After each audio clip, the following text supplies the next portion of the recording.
his handlers feel that he need to be.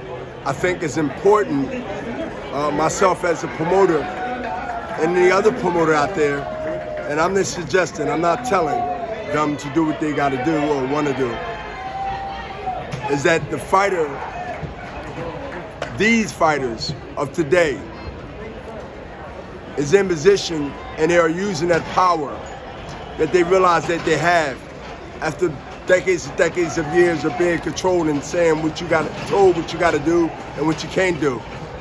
Fighters today are telling their advisors and managers and promoters that if I don't get this fight now, I want out of here. So don't think that every fighter that's being released from any promoter is based and predicated on they're washed up, finished.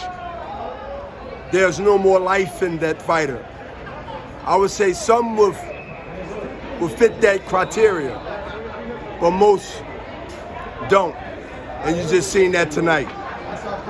And I'm telling you, fighters today, not just Golden Boy fighters, I speak to a lot of fighters that's not signed with us. And I'm saying this through all media outlets. They ask me what I did in my career. Know what I tell them? Do what's best for you. Something true. And that's not a conflict of interest. Of course not. Or torture of an interference. To me, that is giving a young potential greatness. Like a great basketball player, Michael Jordan, would tell a soon to be or potentially great fighter that has a chance to surpass what I've done. Or Oscar. True. Bernard, how impressed were you with him, and how much of a threat do you feel that he is at 175? When I seen the way he put the combinations and he warmed up as rounds went on, it takes me back to the throwback. When I see records today, matter of fact, to say the last couple of 5, 6, 7 years, and you see a lot of wins, you see a lot of knockouts, you say to yourself, okay, who did they fight? Now you go do your research if you're smart enough to prepare yourself to understand what you're watching or wasting your time. It gets to a point where, in this case, I can speak for me, I seen fights, I seen knockouts.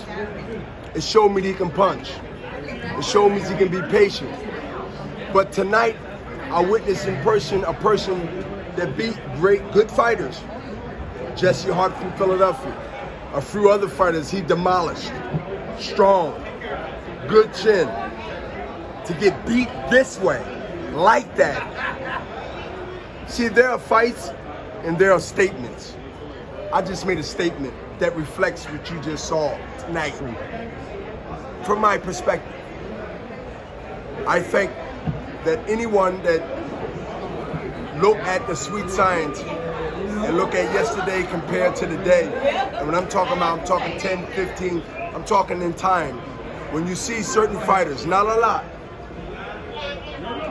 they can remind you of the greats before this era.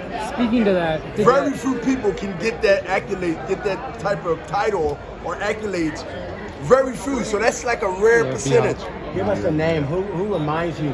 Who reminds you of a throwback fighter today? Tonight, that light heavyweight you just seen today. You heard of Bob Foster? Absolutely, sir. Good night. Hey, Bernard, did that